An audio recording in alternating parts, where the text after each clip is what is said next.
So, as I said, we're Women Who Code. This is the Dallas-Fort Worth chapter in combination with Women Who Code Digital. And tonight we are going to have a talk on burned out. We worked through a pandemic, now what? So the agenda for tonight, like I had mentioned, right, there's a little welcome from Women Who Code, then the talk from Angela, and then we'll have a Q&A if time permits. I know that Angela had mentioned that if you have questions come up during her talk, feel free to add them into the chat, and then Johanna from Women Who Code will kind of take those questions and call them out for Angela to answer during her talk. But just, some best practices. We've, all been through this through the past year. Mute yourself when you're not talking, turn on your video if you feel comfortable, all the fun Zoom stuff that we all know and love. So our mission for Women Who Code is inspiring women to excel in technology careers. Specifically, our vision is a world where diverse women are representatives as technical executives, founders, venture capitalists, board members, and software engineers. We do have a code of conduct, right? So we are an inclusive community, and this basically means that we have a specific code of conduct to keep all of our members safe. If you feel like you would like to read over the whole code of conduct, we have a link here that we can send so that you can read it.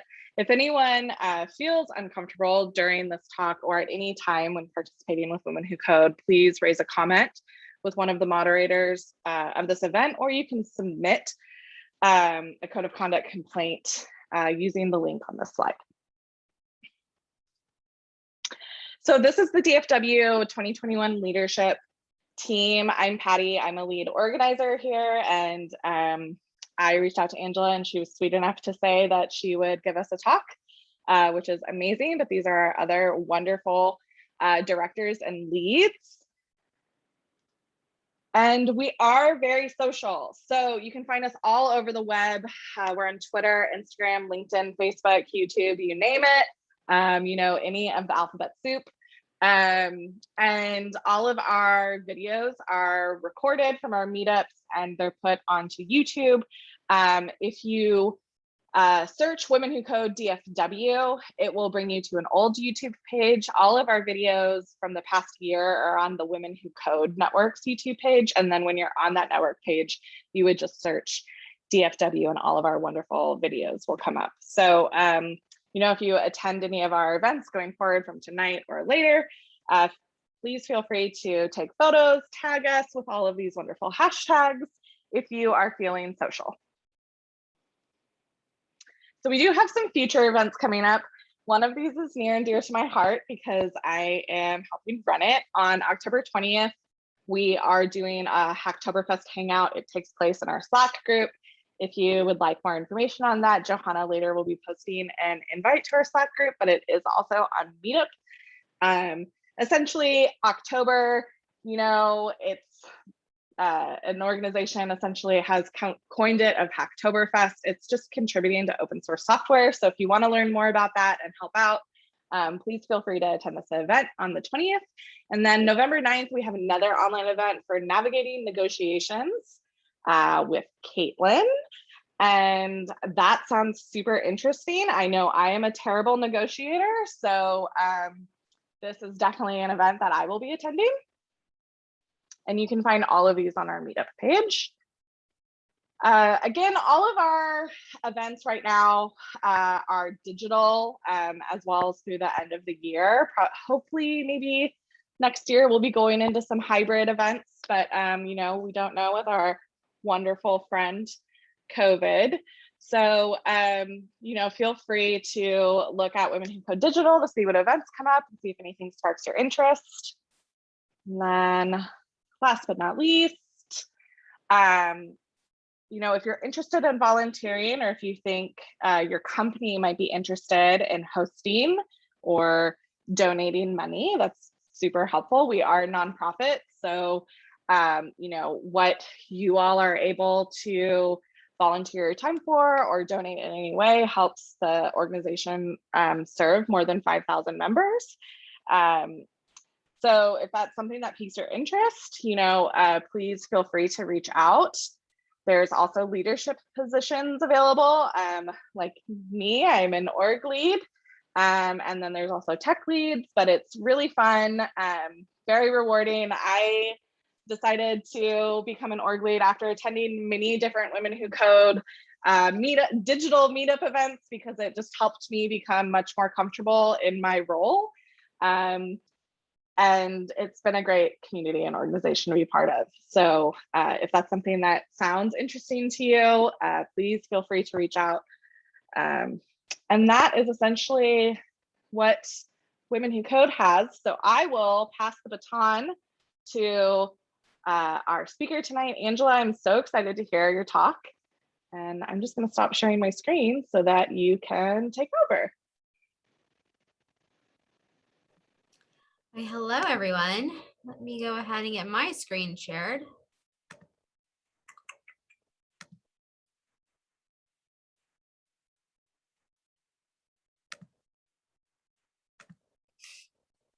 Here we go. All right. So a little bit about the presentation and what you can kind of expect from me. So I am a clinical social worker, and I'm also a registered yoga teacher. So that being said, I do a lot of mind-body connection things. So throughout this presentation, to start us off, and then towards the end, we'll be doing a lot of sort of like grounding and experiential things to kind of like help with our nervous system. And I'll be talking a lot more about how that is beneficial for burnout, prevention and care. So before I jump too further into it, let's go ahead and let's get grounded. It's the evening time. We've probably all been on the computer a lot. We've probably been talking. For parents, we've been doing the parenting thing. So there's a lot that's been happening. So wherever you're at, it doesn't matter, but just find a comfortable spot to sit. So maybe that's on the floor, if you're on the couch, if you're in a chair, if you're lying down, it doesn't matter. Just find some place that feels comfortable. If you can put your feet on the floor, go for it. You can keep your eyes open. I'm going to close mine. And if anytime you decide you want to close yours, once again, go for it. But wherever you're at, perhaps you just begin to draw some awareness to that sensation of breathing. Maybe you notice yourself intuitively taking some deeper breaths.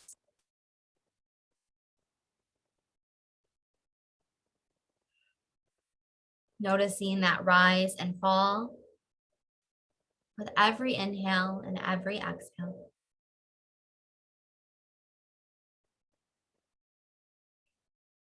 Perhaps you even begin to deepen your inhale breath, while also lengthening your exhale.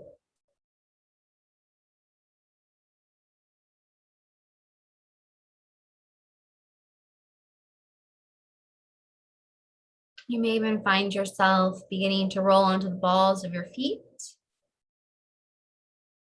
and then back again into the heels.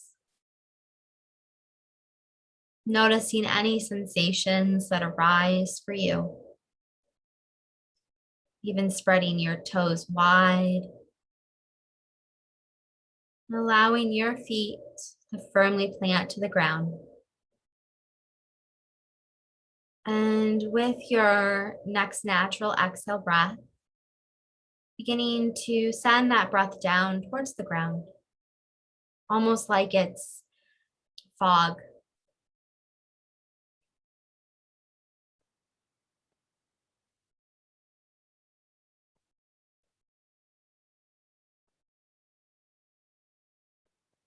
And finding that awareness to the soles of your feet.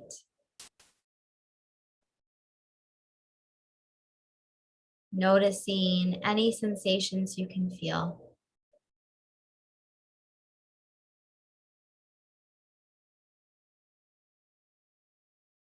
Perhaps even drawing your awareness to the back of your heel. And in your mind, just beginning to draw a line from the back of your heels up the outer edges of your feet, around your toes, down the inner edge of your foot, meeting once more at the back of your heel. Finding yourself grounded in this moment. Even beginning to take a fuller, deeper breath in, maybe the deepest breath you've taken all day.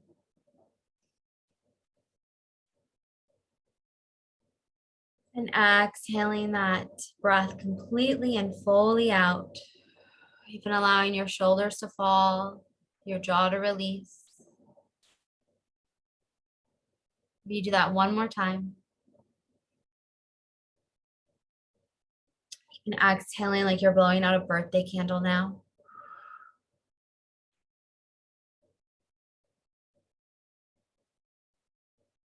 And then adding any little shifts or movement onto your body that feels right for you. Taking that big stretch maybe.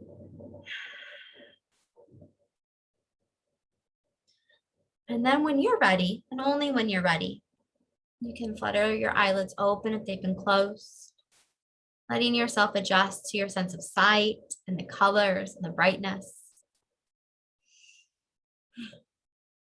We transition now into this presentation.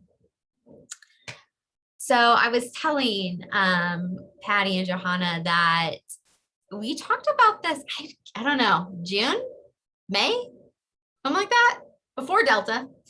And the title, We Work Through a Pandemic, Now What, is a little past tense. And that's because at that point in time, it was feeling like maybe it was going to become past tense.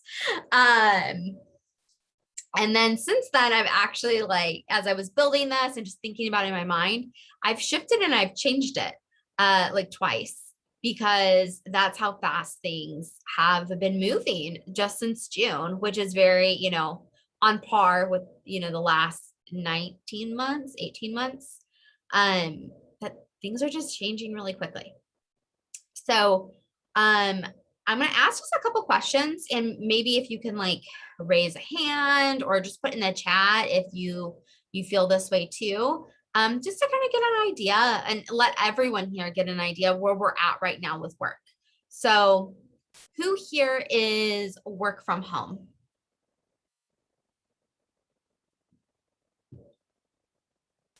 We got some hands coming up.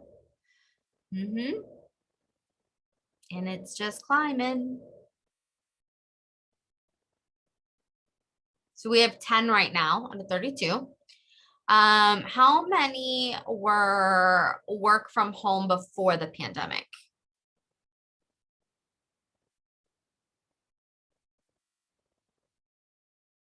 Okay, so we have 8, 9 who raised their hand. Who here has had to re-enter the workforce in the past, like going back to your office?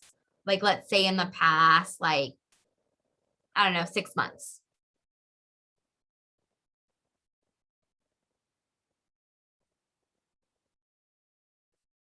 Okay, we've got 4. Who here has felt burnt out since March of 2020?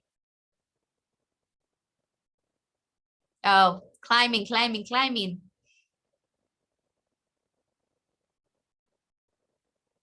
we have 19. We have 20 of you all who shared that you feel burnt out. Who here felt burnt out before 2020? Like before March of 2020?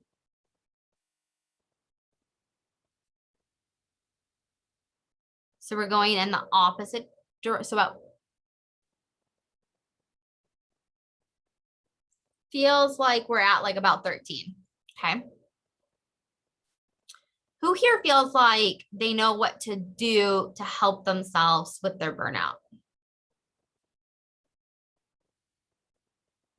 Maybe, sort of. Oh, We got 5. Okay. So part of why I wanted to do that was to just have a moment to just kind of connect with everyone. I know we're on Zoom. If we were in person, we'd probably be having some conversation about it and bring a little common humanity to what this experience is. And I'm going to talk about that later on in this presentation. So let me go ahead.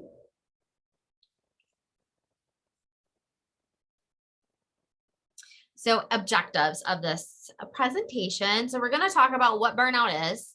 We're going to also talk about this new coined term called the pandemic flux syndrome, which is starting to get a little, it's coming from social psychology, and I expect there to be a lot of research coming out really soon or in the next, few months next year. Talk a little bit about what surge capacity is, and then identify and utilize some tools to help prevent and cope with symptoms of burnout. Because something that we do know is across the board, and I'm going to talk about these stats, people are really burnt out, and women are carrying and shouldering that burden and those emotions and those experiences at a much higher rate than their male counterparts. So what is burnout? This burnout has been a part of the conversation probably since I think like the 70s it started to get talked about. But this is the definition that I like, which is burnout is a psychological syndrome emerging as a prolonged response to chronic interpersonal stressors on the job. And what's really kind of important to think about when you think about burnout is it's chronic, and it's usually takes some time to build up. Very rarely do people day one go, oh my gosh, I'm so burnt out from that job. Sometimes what they're experiencing is burnout from an industry, which is just a slight differentiation there. But it does generally take some time. Now, the key factor with that sort of makes the pandemic really interesting, which is why I'm talking about 2 other concepts here on top of burnout, is they feel pretty similar and they don't really take that much time, or they're new phenomenons that we're experiencing because of the pandemic. So right now, these are 2021 statistics. This is a global statistic, which is from McKinsey, and 49% globally are reporting burnout symptoms. Now, what we know about burnout stats is they're usually much higher than what they appear to be, because if you're burnt out, you're less likely to reply to this any sort of survey or participate because you're so burnt out and over it. Why would you? So most likely this number is much higher, and that is even within the report put out by McKinsey. They straight up say we actually believe this to be much higher than what we got back, which is pretty startling that across the globe 49% of all workers feel burnt out. It's many billions of people.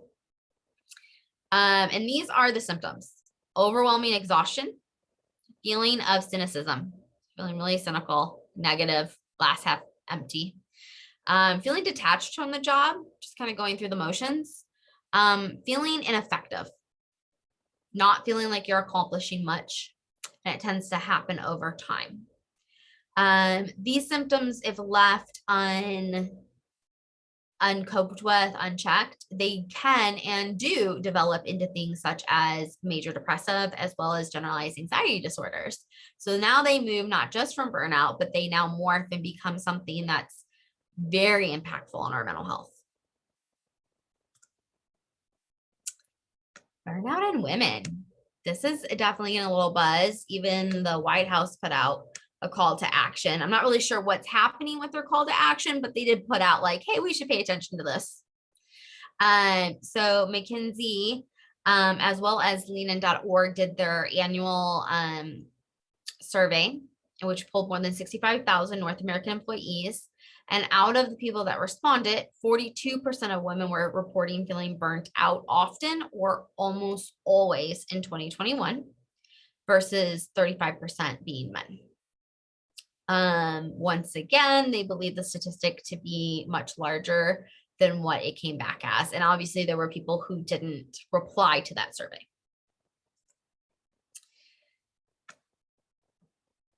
So when I was going through all the information, you know, I had heard and I had seen and read different articles that did show that women were feeling more burnt out and that women were leaving the workforce since the pandemic. But this just kind of, the statistic, just this number just kind of caught me off guard. There were nearly 1.5 million fewer mothers with children 18 or younger in the workforce in March 2021 compared to February 2020. And 1 in 3 women has considered downshifting her career or leaving the workforce altogether in the past year. That's up from 1 in 4 the year before. Why should we care about this outside of the fact this is a, you know, Women Who Code organization? You know, society and our economy does better when women are in the workforce. That has been information and research that we've known about for decades now. And it always continuously proves to be true that when women are contributing within society through the workforce, it is an improvement to overall like societal functioning. So this is a big deal that we've had 1.5 million women leave the workforce in like 9 months. Which kind of brings me to this fun new phenomenon called the Great Resignation. Who's heard of this? Yeah. So this is super interesting. It's sort of happening as we speak. So we're still seeing like where this is going. But as of July 2021, 4 million Americans had quit their jobs. And by the end of July, 10.9 million jobs were open.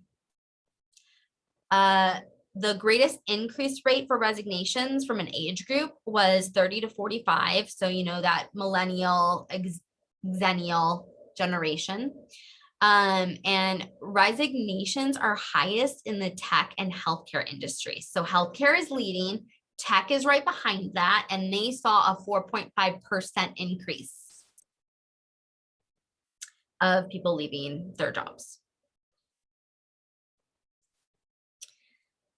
One of the factors that is called out for the Great Resignation is burnout.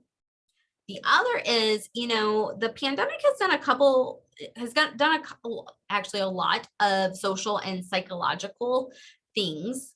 One of those being we've had to sit back and really evaluate what matters to us. Our values have come into play.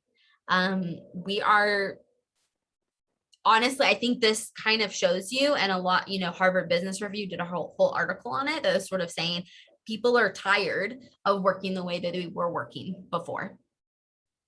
Things that maybe they could let go of before, they can't anymore. They want more out of their life than just work. And tech and healthcare were called out specifically for also experiencing a high work. They had an increase of work demand since the pandemic started versus prior, and they were the 2 industries that had the largest. So work, you know, like we've pre-pandemic, how many of us were probably working a job that, you know, was short-staffed, understaffed? We were having to do more with less. You know, hasn't that sort of been the theme for the past 20 years, give or take? Well, that, you know, we were asked to continue that and now to do even more with even less.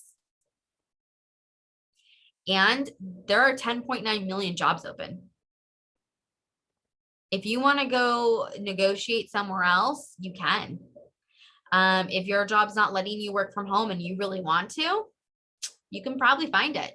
And that is, when I was reading the Harvard Business Review article, what was really kind of caught my eye was that the person who was writing it, they were speaking to companies trying to retain employees.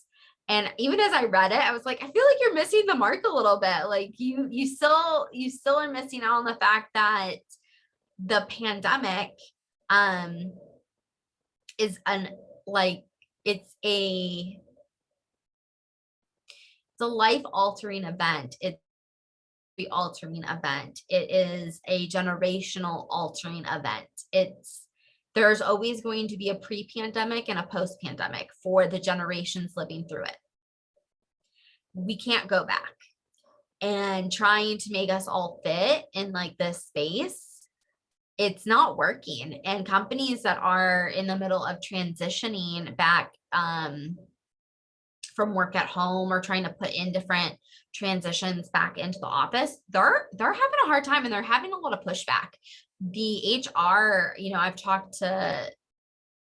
I've had the privilege of talking to a few different HR, people and people that work in HR at some major companies, and they're like, people don't want this, and we're trying to figure out what to do with that. And,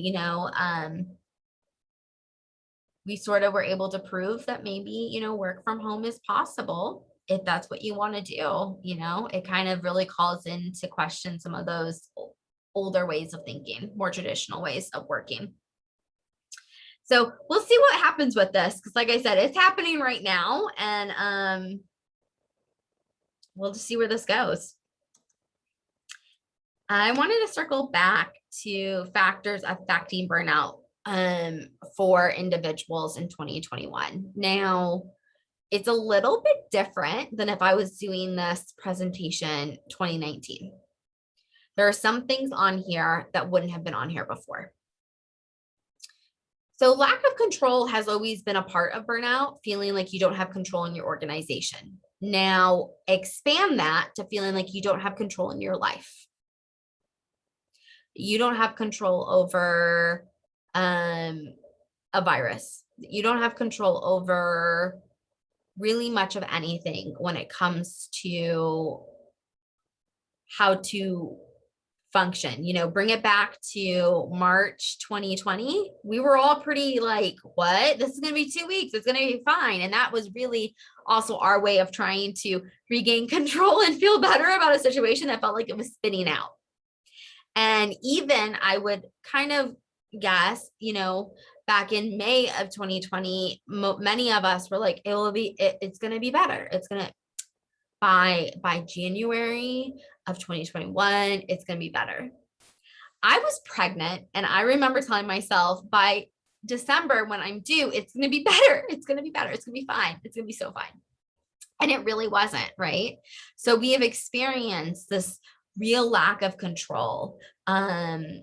We didn't really, if you had kids in school, like there was a total lack of control there of, are they going to be homeschooled? Are we going to be doing Zoom classes? Are they going to be going back? Are we going to be wearing masks? We're not wearing masks. We are wearing masks. We're not going back. Like it has gone, God bless every teacher. Like August of this year was just like an absolute shit show. I swear to God, every time I talked to a teacher, something had changed from like the hour before. Workplace adjustments. So that's also always been a part of a factor in burnout, which is just, how many times have there been an workflow change where you've worked at? Just sit with that for a second. Probably like a lot. And that always calls up, a sense of lack of control when you're in your work environment. Well, there were other work adjustments that happened because of the pandemic. We were all called home. Then we all had to figure out how to do that. Some of us had to figure out how to do that with dogs in the house and partners in the house and children in the house and maybe parents in the house. And the house just bursting at the seams. Or some of us had to figure out how to do that absolutely alone with nobody and feeling very, very isolated. Oh, but still keep showing up and doing your output like always. And then, specifically this year, there's been a lot of returning back to work that's happened since January, in phases. And then the phase is changing. And then the phase is changing, and a constant flux, and feeling like, I don't know, like, I feel like I'm always having to adjust to the change. Increase in workload has always been a factor, feeling like you have to do more with less. We kind of already touched on just briefly that the tech industry specifically has had an increase in workflow. Just think about how we were very tech, like we all require technology in our jobs before 2020, and now think about it today. Even just little flows, different ways it's happened. And it's not just Zoom, it's all the ways. I mean, I can think of many different tech in my business, in ways I didn't used to before. I'm a therapist. I always did telehealth. I've never done this much telehealth, dear Lord. For me, I had to make it easy for people to seek services. And that was how it affected me, but that's affected, anyone who worked for those companies that I now use. Lack of childcare. This is one that it's morphed and changed a little bit since pre-pandemic. So childcare stressors were always a large factor in why women were feeling burnt out at other degrees, specifically if they didn't have a lot of flexibility in their job. Having to care for children, small children specifically, and try to work at the same time when schools and daycares closed, effectively made it impossible for women to do both.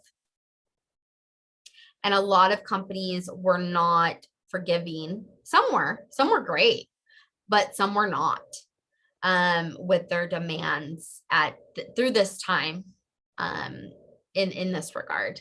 And then this is where, the cost disparity for women also kind of comes into play here, because for a lot of families, it was a economically driven decision. And if you as the woman is making less money than your partner, if you're in a heterosexual relationship, then that's what happened. The woman stepped back, cut hours, moved to part-time, had to make changes. Surge capacity, not one I normally talked about when I talked about burnout.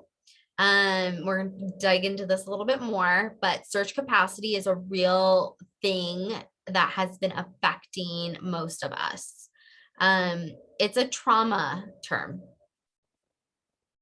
We are all hardwired to survive. Our nervous systems, this has been around for a millennia. It's an old part of our brain, is hardwired to keep us alive. What does that mean? That means in times of danger, of distress, our whole system is mobilized. We are flooded with cortisol. We are flooded with adrenaline, and we move into this fight or flight experience, and we figure out how to survive. So usually this is for short-term experiences. Even a majority of natural disasters are short-term, right? Like if you're surviving through a hurricane, incredibly traumatic. If you're up on the roof of your house, incredibly traumatic. You're usually not up on the roof of your house for 19 months. So perhaps if you were, not everybody had this experience, but a lot of people did in the early days of the pandemic, maybe feeling really productive, feeling like I got all this, I got it all. Even feeling creative. When I think about how many people took up hobbies in like the early days of the pandemic and like learned how to bake sourdough bread, I mean, just for example, that was surge capacity happening. Like house remodels, painting, like pumping out a book, like all sorts of things like that. That was surge capacity. And then at some point you sort of hit a wall and it was like, like I'm even think about all the Zoom things we were doing in the beginning. You remember that? Like all the like Zoom coffees and Zoom happy hours and celebrating birthdays on Zoom, but like exploded, like was happening nonstop there, to the point where people started talking about Zoom burnout and just being like, oh, I just cannot go to another Zoom happy hour. I just can't do it. That was because we were all hitting our surge capacity, and we have continued to feel depleted as things have gone up and down. So every time things have been, specifically with Delta, back in May and June, there was a bit of a light at the end of the tunnel scenario and situation. And we were all starting to, and honestly, as a therapist, I've never been busier in my life than I was this summer. We started to experience that fourth wave of the pandemic that everyone, at least in my field, we've been talking about, which is the mental health crisis. And it was beyond anything I've ever experienced in 12 years. And then all of a sudden Delta hit and everything slowed down again. So like slowed down to a more reasonable space. Why? We all began to surge into our capacity again because Delta brought up another big sense of danger and fear. And oh my God, we have to go back in. What does this mean? CDC is asking us to wear masks again, even if we're vaccinated. Kids are going back to school. Are they going to be wearing masks? Like, what are we supposed to do? So we all experienced another uptick in our surge capacity. We're probably, I would expect a lot of us beginning to feel depleted again, if not already. Which then brings me to this new term that social psychologists have started coining, which is called pandemic flux syndrome. This didn't exist before. This is new. And there's not a lot of information out on it, but there was a absolutely wonderful Washington Post article that came out in August. And then the author, Amy Cuddy of that post, one of the co-authors of that post, she has been on Brittany Brown's podcast, would highly recommend it, talking about it. And this as a mental health provider, I was like, oh, this is what I've been seeing. Oh, this is what I've been experiencing. Oh, okay, now we have a name for it. So all of this goes beyond. Angela, just a quick question. What was the name of the podcast? If you can possibly Yeah, hold on. So it's Brene Brown's, but it's got an actual title.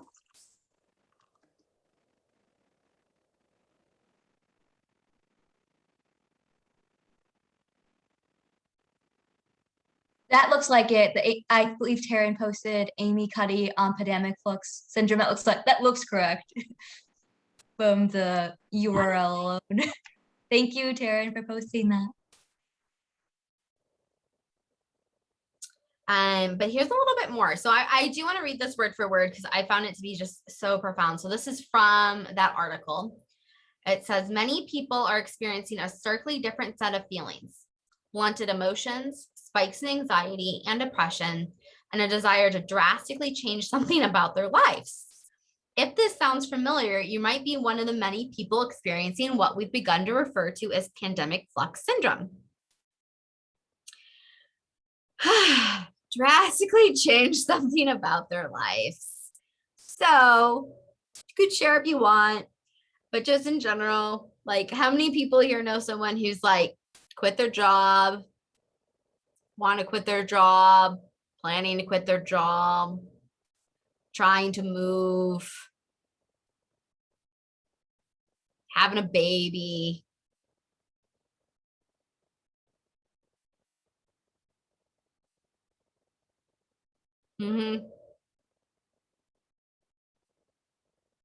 Yeah, just like, or maybe they haven't done it and maybe you haven't done it, but maybe inside you have this deep desire to like, what I always call like burn it all to the ground and like do something like, just like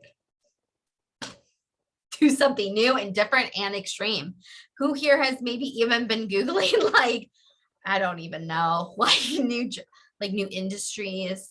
Like, oh, that sounds fun. Could I be good at that? Yeah. Yeah, I've done it. Like, I have a deep desire to like move. Like it's really interesting, and it's happening. I have seen it in my work in ways I've never seen it before. And we can circle back to that whole great resignation thing. You know, this is playing a role in that. So what leads to at this point, and I imagine that in the coming years, my field is going to be flooded with research and articles on this. We're not there yet. This is brand new, but they have so far identified what they believe to be 3 components or impacts to us experiencing pandemic flux syndrome. One is effective forecasting. So this is a psychological term. We're all really shit at like forecasting how we're going to feel in the future about something. We're terrible at it. We will think that something's going to feel just so freaking amazing and it's going to be the best thing ever. And then the day of it happens and we're like, it was okay. Bit of a letdown. We're also not very good on the other end of it. Sometimes we'll coming back to March 2020, it's only going to last 2 weeks. It's going to be fine. It's going to be fine. We're all going to go back to normal in April. No biggie. So what they've been, anecdotally, I've been seeing this. I've experienced it myself. But how this is coming into play right now is a lot of us have, especially, during moments of isolation, we're really latching on to getting to hang back out with our family and friends, getting to travel again, getting to go back into the office, or maybe getting to stay at home forever. You know what? Like we were latching on to something, normalcy, happy hours, going out on dates again, having babysitters. And we all got a taste of that actually this summer before Delta. Statistically, people were starting to do that like in a big way. And for a lot of people, it wasn't feeling as good as they thought it was going to. In fact, people were experiencing a lot of anxiety in social situations. And it really surprised them. Yeah. And that's effective forecasting. We're just not very good at it. And this has been like this really long time coming scenario where we've been effective forecasting. Gosh, I just can't wait to do X again. And then surge capacity. We're all pretty depleted. We're just depleted. Our nervous systems are like, I just cannot take any more for the love. And grief and loss. There's been a lot of grief and loss in the last 18 months in many different ways.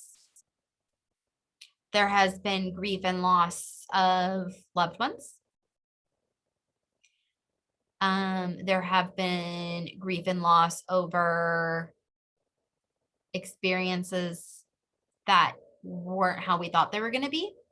People who had to postpone weddings, people who had to get married, in backyards, people who got married at the courthouse, people who canceled their weddings altogether, people that didn't get to have baby showers, people who had babies, and the only person who could be present was their spouse, maybe their spouse, depending on their state, and the time.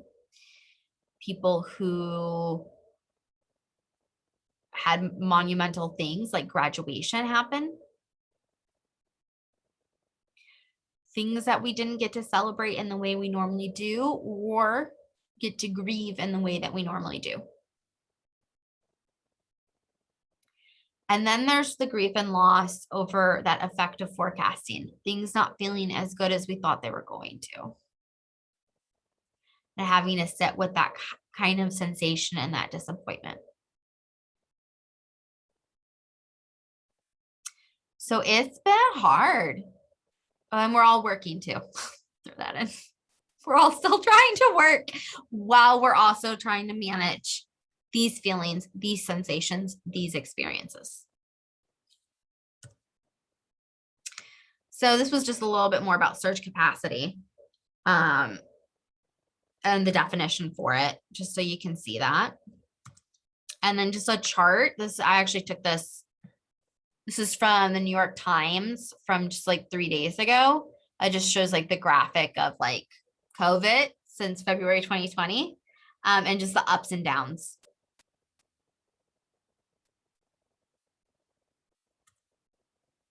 Now what to do, now that I've maybe thoroughly depressed everybody. Let's talk about what to do, because there are things to do. And I know that at least in my circles, there have been some jokes throughout the pandemic about how, there's been some good memes of like giant tidal waves coming to shore, swallowing up one person on the beach, which is the therapist teaching mindfulness over Zoom. And it has felt a little bit like that, and sometimes mindfulness can get this, like it's a fix-all, it's a solve-all. Well, it's not a solve-all, it's not a fix-all, but it is a really powerful tool, and it's a really important tool throughout this time and all those things I talked about. It's a evidence-based tool for managing symptoms of burnout, even pre-pandemic. It's a powerful tool for managing symptoms of surge capacity. We use it a lot in different trauma scenarios. It is a powerful tool to help us with effective forecasting, to help bring us back into the present moment. So we're not constantly thinking about the what if, or how this should feel, or how it's going to feel. So it can be a really powerful tool to help with like those thoughts and our nervous system. And I'm going to talk a whole lot about our nervous system in a second. Boundaries. This is kind of like, it's like the go-to, I think, when you usually like Google articles about burnout. A lot of things with burnout will talk about boundaries and setting limits. And they are actually really important and probably one of the hardest things to do. And I think they got harder during the pandemic. I think most of us, specifically if you're working from home, really lost any sense of when work starts, when work stops. And guess what? We were already really not great at it. It got harder to maybe say no. We found ourselves maybe slipping into some habits, whether it was with, I'm going to expand on this outside of even just work, and I'm going to talk about social media and our news or information, because that is also a contributing factor in a lot of people's anxiety and depressive symptoms right now, which leads to us, once again, feeling like a lack of control. We let some of those, like maybe you were somewhat of a person who consumed information, but then like the pandemic happened and you felt like I have to consume all the information. And maybe you even had moments when things have been surging within COVID, when you consumed even more news. I know that's happened for me. It happened in the beginning. It happened last December. And then it happened again during Delta. And that was my surge capacity going, boop, just get all the information and you're going to be able to return to safety. But we let a lot of those boundaries, kind of like boundaries that maybe we held before, just go. Or maybe we didn't need them before. That's another thing to think about. And then self-compassion is a really powerful tool so self-compassion comes from the desire to alleviate our suffering. Here's the thing about suffering. We all suffer. It is the thing that connects us as human beings. Now, what we suffer about may be very, very, very different. But the feeling, the sensation of suffering, we all experience. And self-compassion is a tool that we can use to tap into when we are desiring to alleviate said suffering. It uses a lot. I'm going to go through ways to practice it, which actually does use a lot of mindfulness. It is also a tool when we think about all that surge capacity. So from brain MRI scans and studies pre-pandemic, we know that there's two things that can help our frontal lobe and our midbrain, which is where our fight and flight is, all that mobilization, all that surge capacity, kind of communicate and let that frontal lobe, which is where all of your problem solving and your rational thinking and yourself being able to be like, I'm safe, like I'm as safe as it can get, you know, lives at. Self-compassion and prayer. Those are the two things that have been shown to kind of bring online a part of the brain that acts as a fulcrum between that limbic system, that midbrain, and our frontal lobe. So self-compassion is really important for our brain neurology. Then we got emotional regulation. One's ability to cope or regulate one's emotions. Yes, Johanna. Is it possible to be able to do self-compassion if you've never been taught how to be compassionate with yourself? It's a practice. But yeah, no, actually a lot of people, honestly, there's a big, like resistance. There can be a not even just a hesitation, or I don't know how to do it, like a resistance to self-compassion, because it can feel, oh, that doesn't feel genuine to me. I don't like how that feels. Like that's too frou-frou, whatever. That's great for them, but not good for me. Or there can even be this resistance because it's going to make us lazy. Like that's weak. That sounds like a trauma response, but yes. Yeah. Trauma response to living in the patriarchy. But yeah. Sorry, I said it. And it's just hard. Some of us didn't grow up in families that valued compassion. Didn't teach it, didn't speak it. It's a language that we're not used to. We also all have an inner critic. That's just human. And some of our inner critics are really loud. Some of them are not as loud. And if you have one of those inner critics that's really loud, this is really where that self-compassion can feel like disgenuine. Like it's not like, that's not for me. So I have I'll go over at the end, some good resources, even outside of this, you can tap into. And then emotional regulation. So a lot of us I want you to think about this. We all have like a window, okay, within our being. This is our window of tolerance and our window of distress tolerance. So we all have this window where we can kind of like move within, we can open it, and we can feel pretty good when things are like, that's why some things feel sort of distressing, but it's like, I got enough room in my window. It's no problem. I can tap dance up here if I really want to. And then there are times when things feel really distressing, where something feels just unmanageable and really uncomfortable. And that's usually when we have reached our window of distress tolerance. We have touched all four corners and there is no room to go, but you're asking me to go more and I just cannot do that. And that's when we can begin to shut down. Or we could have a panic attack. Or we could feel so anxious that we're like, I got to go. Or, you know, that's the person who's climbing underneath their weighted blanket on their bed and it's like, talk to me tomorrow. That's what happens when we reach our window of distress tolerance. So for all those reasons I talked about in the beginning of this presentation, a lot of us have hit and reached at different times, whether it's been at work, in just life through the pandemic, through other current events that have been happening in the past 2 years, have really felt like I've reached my window. And this is where learning to cope and regulate with our emotions, it can help us widen the window, or it can help us bring it back down to where we fit again within our distress window. That's just an image to kind of think about. So let's go ahead and practice some stuff. Questions, thoughts? This is There's great. been a lot of really good thoughts in the chat, by the way. I just want to say that, like, they're not questions per se, but there's a lot of good conversation happening.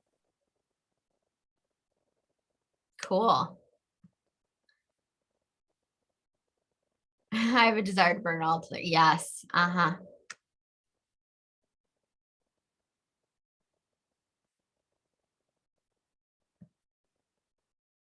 Yeah, there's a lot. It's really interesting. I love it. I love that you guys are using the chat. Okay. So I wanted to start with emotional regulation because I've been talking and we talked about some things that might have felt kind of intense. Maybe you reached your distress tolerance window during this presentation, just thinking about the last 19 months. So go ahead and get comfortable, whatever that means for you.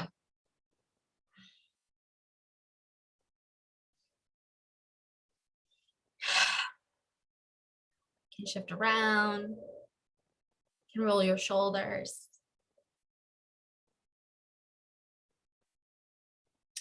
I'm actually not going to start with breathing, even though that's the first one on the list. I actually want to start down at the bottom where we talk about vagal nerve exercises. Okay, and I want us to practice it, and then we'll talk about what the heck that means. You can close your eyes if you'd like. Actually, you know what? I'm ad-libbing. Go ahead and take your hands, rub them together, get them a little warm. Your glasses on, you might want to take your glasses off. And you're going to cup your hands. You're going to place the heel of your hand right at the base of your cheekbone. And then you're going to lean forward. You're going to draw your awareness to the space between your eyebrows.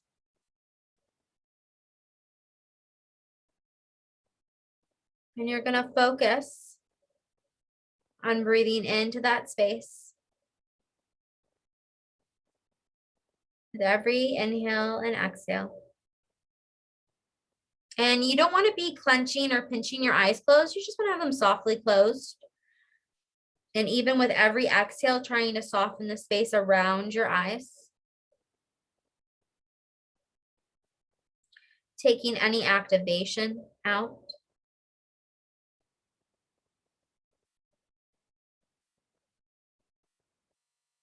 And allowing your jaw to release.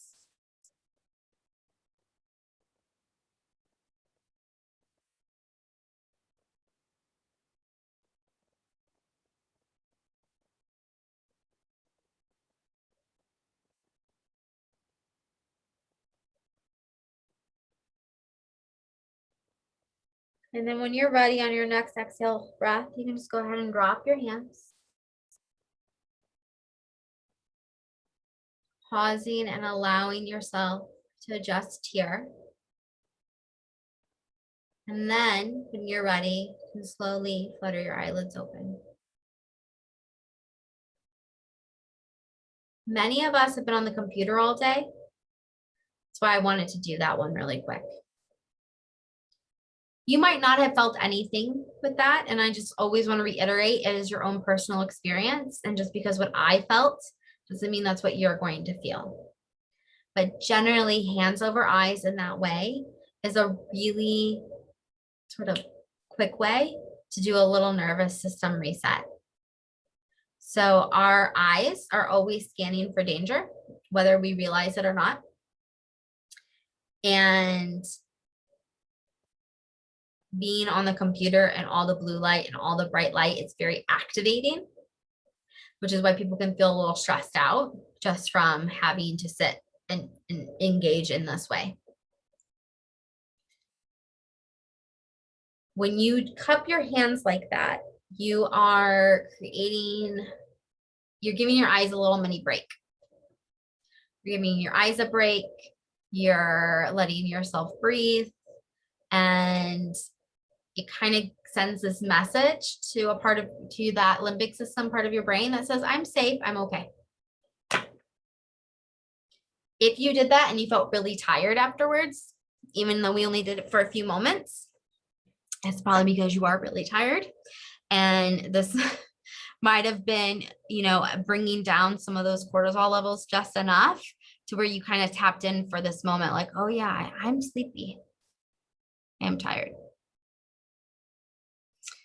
So, vagal nerve exercises. What is that? What does that mean? I love emotional regulation tools because it's letting us resource ourselves. We don't need anything. I love myself a good weighted blanket, but you don't need one. You don't need any essential oils. You don't need any blue light glasses. You can do this literally anywhere, wherever you're at. And these are all actually working within your vagal nerve, which is your longest nerve in your whole body. It's your 10th cranial nerve. It travels from your limbic system. So it's where fight or flight hangs out, as well as your break, which is your relaxation response. And it goes to every major organ in your body. So it goes to your heart, goes to your intestines. That's like, I don't know if anybody gets like nervous stomach around here. This is why. So we can use these exercises that let us kind of tap in to our nervous system in this way, lets us resource it, lets us ground, lets us come back, lets our frontal lobe come back online, so then we can rationally think about some things. It's like a big hug for your nervous system. And if you're feeling hella burnt out, your nervous system is like raw nerve. It needs a really good hug. And when we can give ourselves that like supportive, like I got you kind of space and feel, then maybe you'll be able to put some of those boundaries in place that we're going to talk about in a few slides. So let's do a couple others and then we'll move on.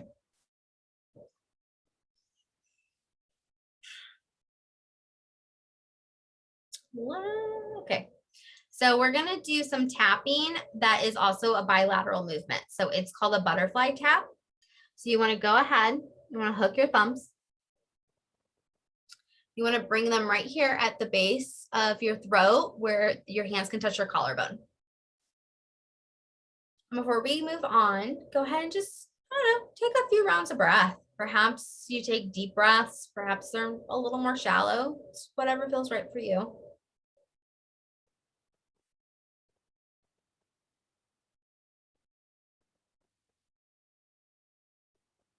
Sensing your palms on your chest, your fingers on your shirt, maybe your thumbs on your skin. And then you're going to begin alternating, tapping one hand, then the other. Noticing any sensation that you feel. Maybe the sound that the taps are making. Maybe you begin to speed it up.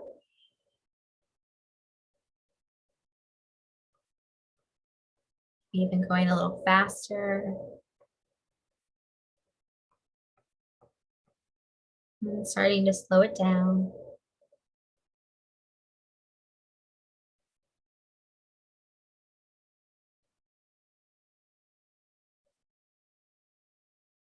And slowing it way down.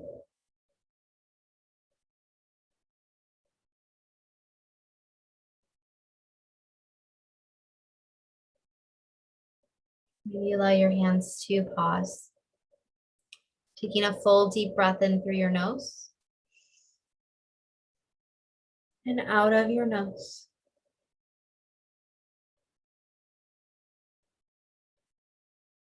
Even one more time.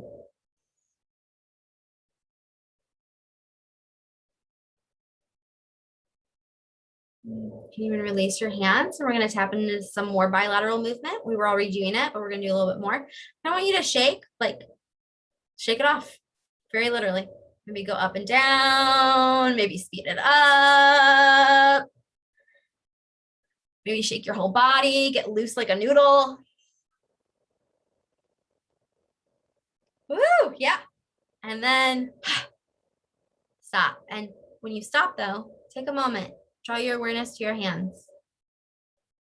You notice any sensations? Maybe tingling, warmth, almost like a radiating.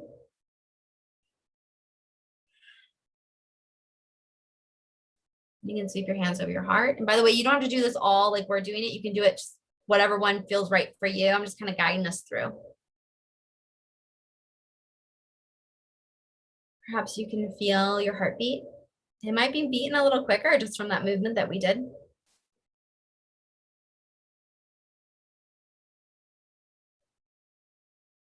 Maybe you want to draw your eyes closed.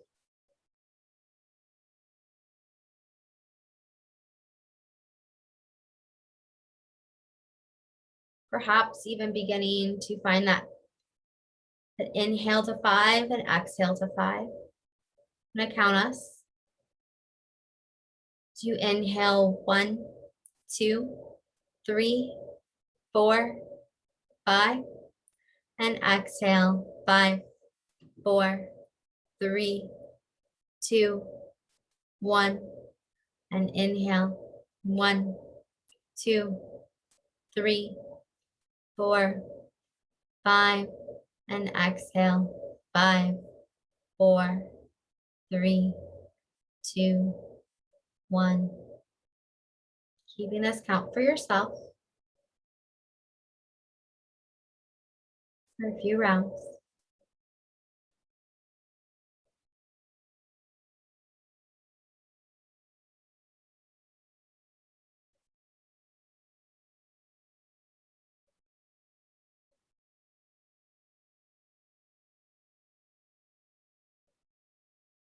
Perhaps you take your hands now, gently cupping your face, much like you would a small child, real lightly and gently.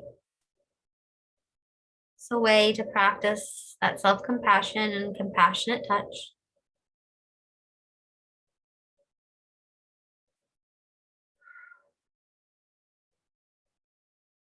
So exhale out. Allow your hands to fall. Just checking in and noticing how your body feels right now.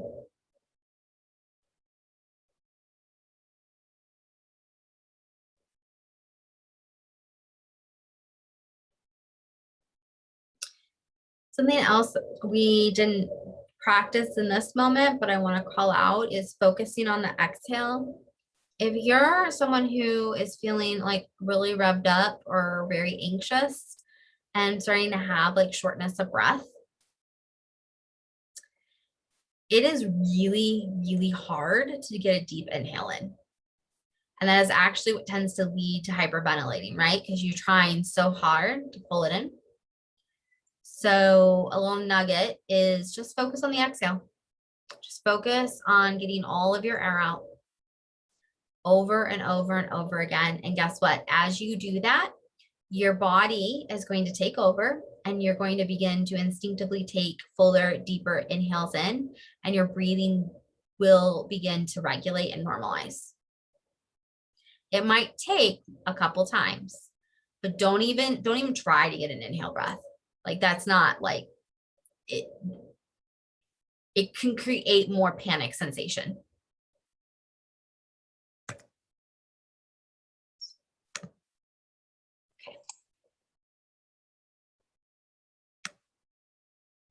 Other tools.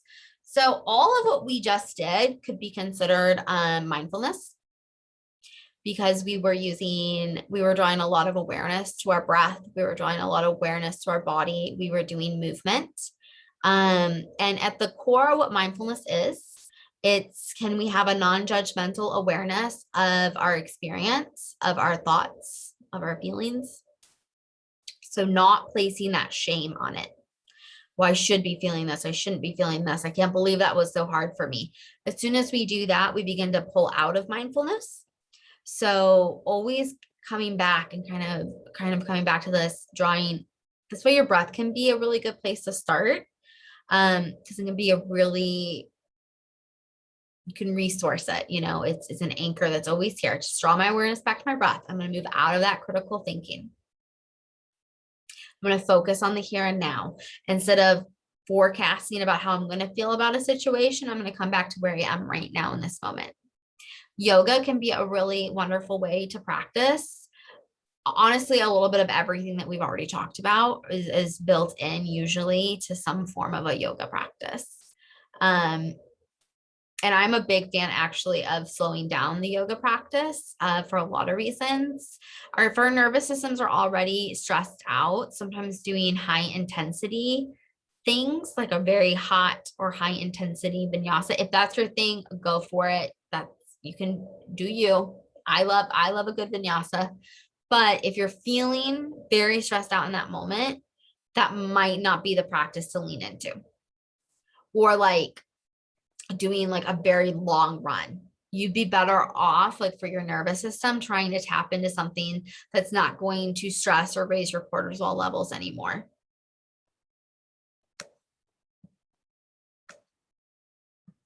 So self-compassion. So resources for this. If you have Insight Timer, and if you don't, I would recommend downloading it. It's a great resource. There's tons of free meditations on there, or you can pay for it and you have even more access. But if you were to type in self-compassion break, there's going to be several that are going to come up. There's going to be ones that come up that are from Kristen Neff. She is the psychologist who effectively is sort of like the mother of self-compassion. She's been doing the bulk of the research since the late 90s. And she's based out of University of Texas, Austin, actually. There's also the mindful, what is it? Mindful, I don't want to tell you wrong. The Mindful Self-Compassion Workbook. And then the Center for Mindful Self-Compassion.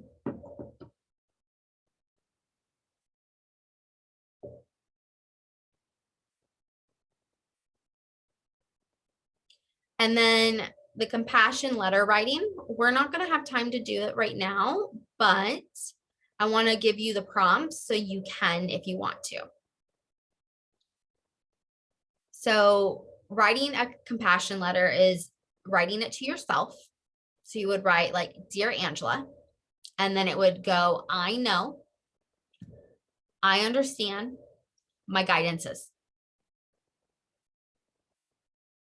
So it would be something like, I know that when work demands you to answer emails after hours, that creates a lot of anxiety for you. And it makes you feel angry and unhappy in your situation. My guidance is take a deep breath, hold firm with your boundaries. 10.9 million jobs open somewhere else. Love always, Angela.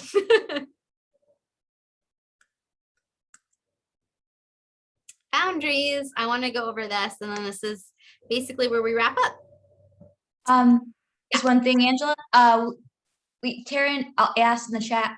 So one thing for her is over functioning. When trying to kind of cope to get through the burnout.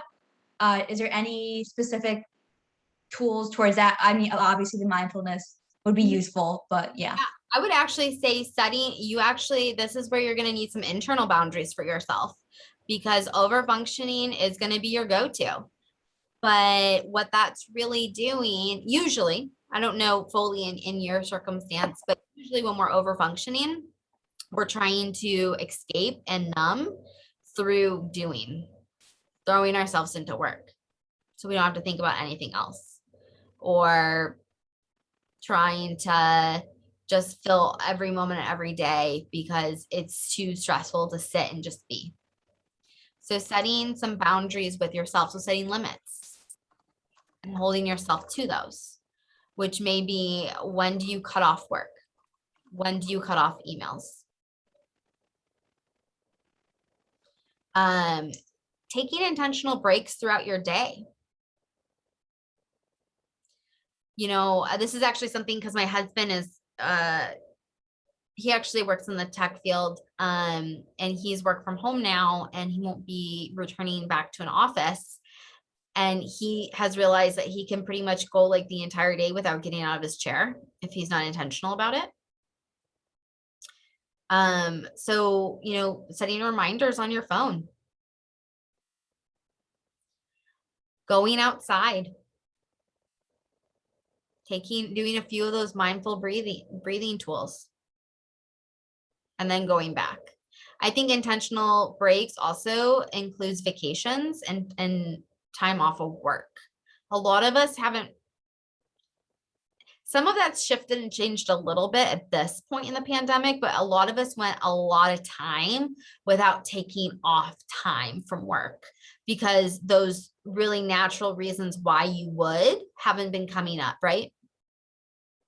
Like the little weekend trips, the girl get-togethers, the weddings, the, you know, like all these reasons we would just like naturally build in a long weekend haven't been happening. I know that last year, lots of companies were like sending out these like massive wide emails being like, you have to use this amount of time. Like you must take time off work.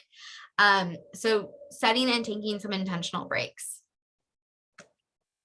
putting something on the calendar, giving yourself like planning it out in advance. Limit news and information intake. So that includes social media. I mean, obviously we kind of already knew that like social media wasn't great for us. All the whistleblower files that came out the other day kind of like show us that they even know it's not great for us. And I can tell you that one of the most beneficial things people do when they're working with me is go on social media hiatuses. And like, I just had someone the other day tell me that they were feeling less anxious and more engaged in their life. They've been off social media for a week. That was the only change they did. And when it comes to news, we all want to be informed, you know, participants in, you know, our country and civics and things like that. So I'm not saying no news, but put some boundaries around it. You don't have to be consuming it all day long. You don't have to be consuming it in between work calls, just like social media. And I would just encourage you to get really curious that if you find yourself between calls or work projects, immediately reaching for your phone. This is actually something I did myself, to just kind of get really curious of like, what are you trying to do? What are you needing in those moments? For me, I was trying to regulate my nervous system with Instagram, and I realized, oh, that's not working. So maybe I need to stop doing that. And say no. No is a sentence. It is really freaking hard. It's really hard. And you know what? If you are someone who tends to be more ambitious or achievement oriented, you're actually at a higher risk of burnout. And the reason is your passion fuels you to say yes. No can easily be looped into setting those limits, but I thought it deserved its own call out. And here's my last little soapbox thing about saying no. And it's something that I used to have written on a Post-it note on my computer when I worked in a hospital system. I am not responsible or their reaction to my no. The only thing I am responsible for is my delivery. Did I do it assertively? Did I do it without cruelty? Okay, then their reaction is not my responsibility and I need to let that go.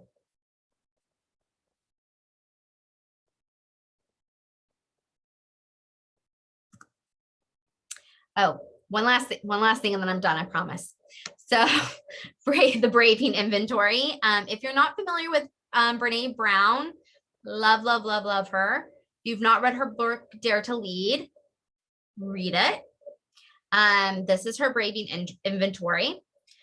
So when you are thinking about how you're showing up at work, but then also how your workplace is showing up for you, this is a quick inventory to go down. Boundaries. You respect my boundaries.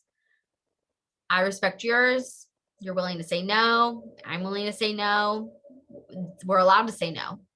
Reliability. You do what you'll say. Accountability. You own your mistakes. You apologize and you make amends. Vault. You don't share information or experiences that are not yours to share. Integrity. You choose courage over comfort every time. Here's her whole shtick with courage and comfort, if you're not familiar. Courage can exist. Comfort can exist. We cannot be courageous if we are comfortable.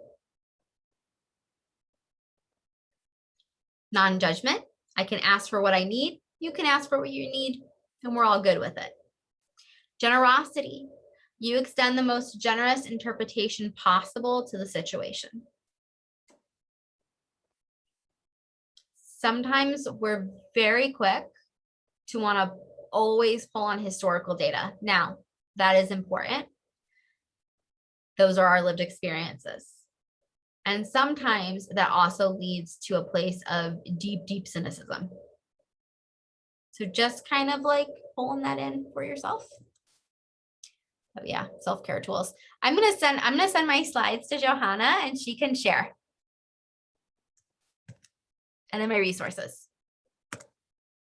And my information if you got more questions. Please join Slack too if you would like this slides post this meeting. And any sorry. No, I was just gonna say we can post the link to join Slack again.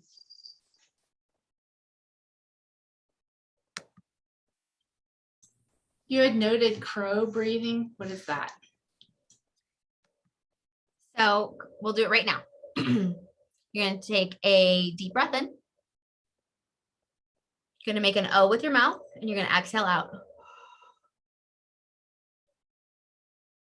You're going to do a few more times. Inhale in. An O and exhale out. And your jaw get really heavy. Maybe you notice as you did that, your shoulders like immediately like started to go down. If you do that, I would say like 5 or 10 times, that's a very down regulating breath because we're setting the air down. We're releasing all the tension in our jaw. And it's a nice hug for our nervous system. Thank you.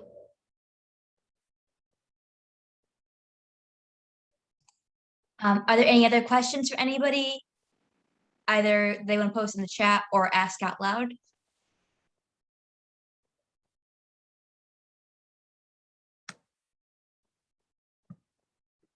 Do you go into depth on anything about burnout? Because you had mentioned, those of us who are, extra ambitious. I personally have ADD, so I find that, getting overwhelmed and hyper focusing and all the characteristics that go with having ADD have just been amplified. Wow. Over this last year, and especially I work from home majority of the time. Right now, I don't know if y'all saw, but I have like a bullet journal. I'm trying to do all the things to keep myself organized, and that's been my burnout more so than my job, is just the trying to keep my life organized enough so I can do my job Do you have resources for that? One thing is the more overstimulated your nervous system is, which if you have ADD, it's more easily stimulated, right?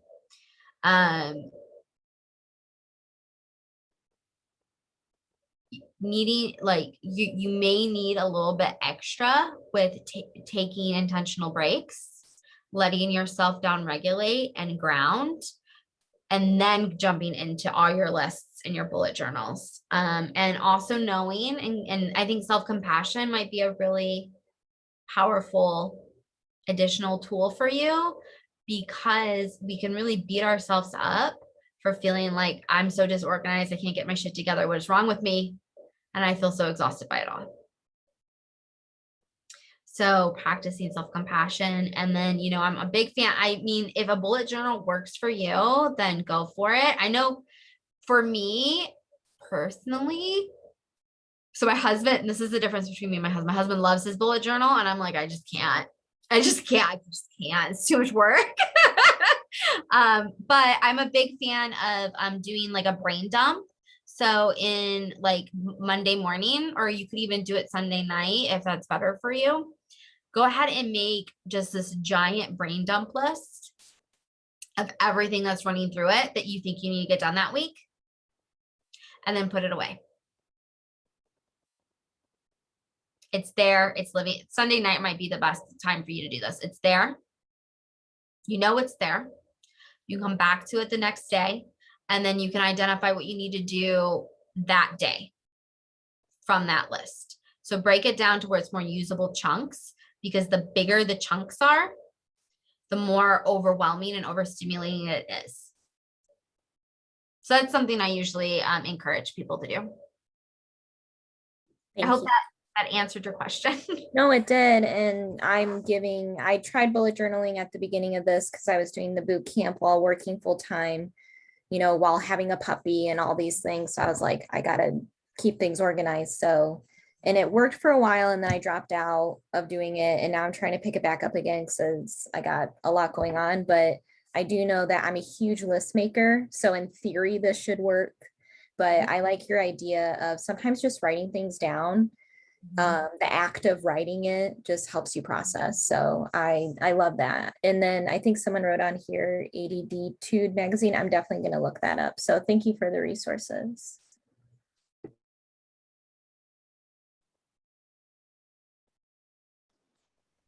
Looks like we have a raised hand. Taryn?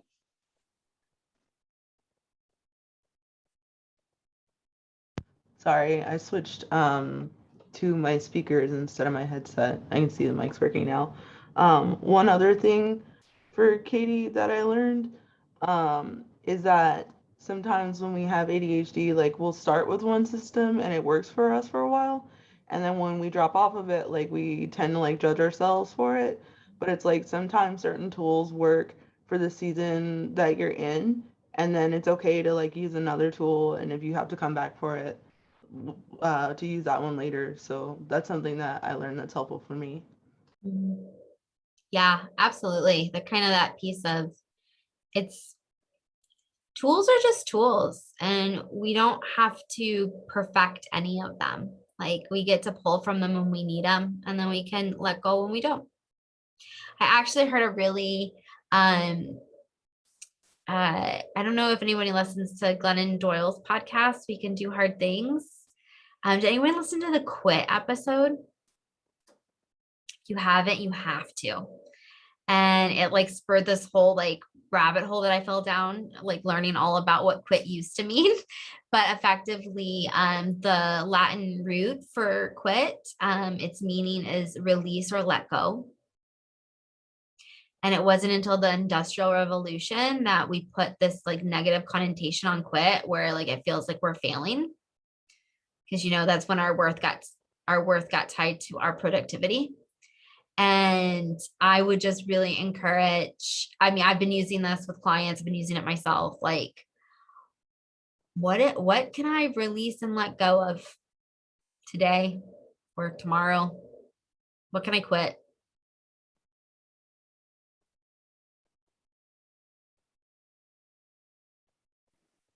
I love that. Listen to the podcast. It's so good. Because What like, can I quit? you know, That's great. yeah, I would consider myself to be a bit like I'm ambitious. I'm a high achiever, and I have struggled with burnout most of like on and off throughout my career. And usually when that happens is because things are out of balance. And for me, what that means is I'm holding on to things that I need to let go of. And that's, that's a boundary. That's a saying no. And sometimes we have to say no to ourselves.